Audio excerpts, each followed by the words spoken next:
Isang shopping, hindi daw mag-money.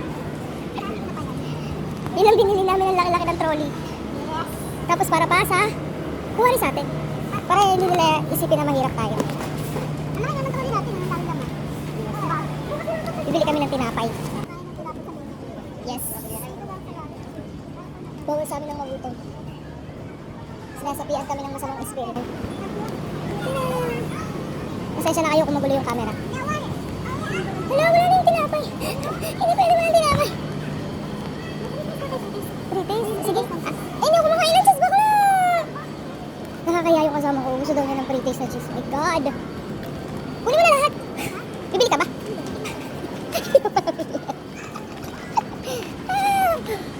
Mga taga-Pilipinas na mga patay gutom. O ano? O ano? Ano tinapay? Ay, yung bakla! O yung may pulburo na puti. Pangalap ka? Cheese eh! Kala ko ba puti? Ay, ano? Ito. 8. 9! Roundabout mo nga eh. Ang mura guys. 9 real. Tayo na mag-convert. Tanginang. Harap-hata na lang. Hanggang ano lang kami, 3 real. 3 real? Ano ba to? Wala naman pala ng salo. Meron yan. Donuts plain nga eh.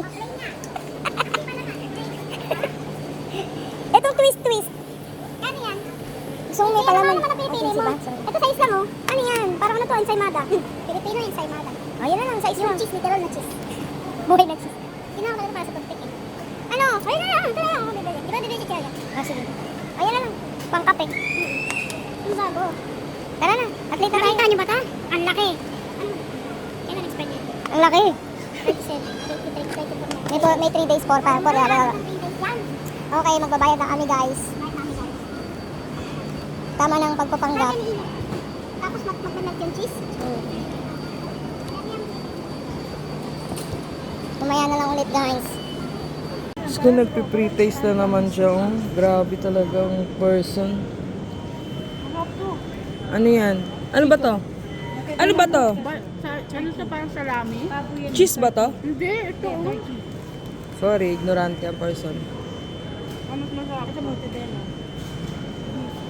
Kasi parang sa anak ng napay. Thank you po. Hindi mo kinakain.